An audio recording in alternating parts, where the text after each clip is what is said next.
Dr. Cathara's chitinous fingers trembled as she reviewed the data for the 100th time. The readings were impossible, defying everything the Galactic Medical Consortium understood about biological warfare and species extinction protocols. The humans should be dead, she whispered to her research partner, Dr. Velox, whose 6 eyes blinked in synchronized confusion. 3 cycles ago, the Zephyrian Empire had deployed the Crimson Dissolution, a bioweapon so devastating that it had wiped out entire star systems. The pathogen was designed to be the ultimate equalizer, targeting the most fundamental cellular processes that all known life forms shared. It was supposed to be unstoppable, incurable, and absolutely lethal. They had unleashed it on Earth as a demonstration of power, expecting the human homeworld to become a lifeless husk within days. The Galactic Council would witness humanity's extinction and understand the futility of resistance against Zephyrian expansion.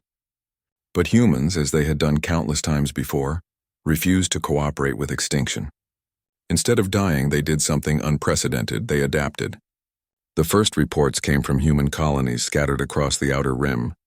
Rather than succumbing to the plague, human scientists had somehow managed to study it while their own bodies were being consumed from within. They worked feverishly in makeshift laboratories as their colleagues fell around them, driven by a stubbornness that the galaxy had learned to both fear and respect. Dr. Elena Vasquez had been one of those scientists. According to the intercepted human communications, she had continued her research even as the plague liquefied her internal organs, dictating her findings through a voice synthesizer when her throat could no longer function. Her final transmission, sent just hours before her apparent death, contained something that should have been impossible: a complete genetic map of the pathogen and theoretical framework for not just treating it, but transforming it. The humans had discovered that the Crimson Dissolution's aggressive replication mechanism could be repurposed. Instead of destroying cellular structures, it could be modified to repair them. The same pathogen that was meant to bring death could be turned into the most powerful healing agent the galaxy had ever seen. But first, they had to survive long enough to implement the cure. And survive they did, in the most human way possible, through sheer, bloody-minded determination and an absolutely reckless disregard for their own mortality. Captain Sarah Chen's final log entry had become legendary throughout the galaxy. Day 47 of the plague. Lost my left lung this morning, right one's following suit. Martinez is down to 1 kidney, but his brain's still working, so he's staying on the project. We've got maybe 6 hours before complete organ failure, but we only need 4 to synthesize the first batch of modified viral agents. Humanity doesn't quit. We don't know how. They had used themselves as test subjects, injecting the modified pathogen directly into their dying bodies. Most of the initial volunteers died in agony, but a few, just a precious few, began to heal.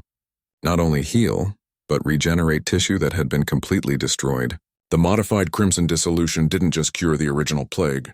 It became a universal healing agent that could treat genetic disorders, repair traumatic injuries, and even reverse the aging process in certain species. Dr. Cathara watched the latest transmission from Earth with growing amazement and horror.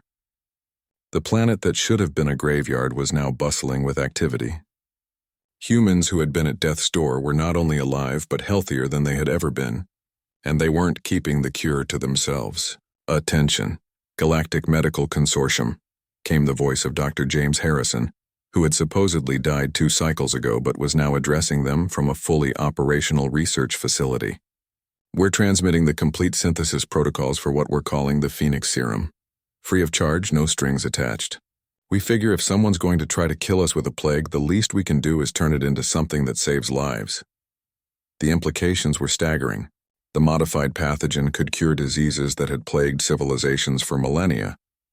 The Alterian wasting sickness, the crystalline syndrome that turned silicon-based life forms brittle, even the quantum decay that affected energy beings. All of it could potentially be treated. But the humans weren't finished with their impossible achievements. Within another cycle, they had established what they called Phoenix Stations throughout human space. Massive medical facilities offering free treatment to any species that requested it. Former enemies of humanity were lining up alongside their allies, all seeking access to the miracle cure that had emerged from what was supposed to be their extinction. The Zephyrian Empire, Faced with the complete failure of their ultimate weapon and the sight of their own soldiers defecting to receive human medical treatment, had little choice but to call for a ceasefire. Dr. Kethera finally understood what made humans so dangerous. It wasn't their technology or their military might. It was their absolute refusal to accept defeat, even when defeat meant death itself. They looked at extinction and saw opportunity. They took a weapon designed to end them and turned it into a gift for the entire galaxy. "They're insane," Dr. Velox muttered, reviewing the treatment protocols. "No," Dr. Kethera replied, scheduling her own species for Phoenix serum treatments. "They're human. There's a difference, though I'm not sure the rest of us are capable of understanding it."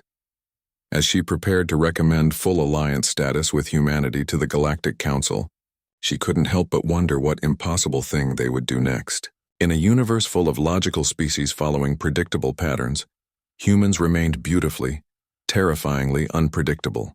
They had turned their own near extinction into the galaxy's salvation. Only humans would consider that a reasonable Tuesday.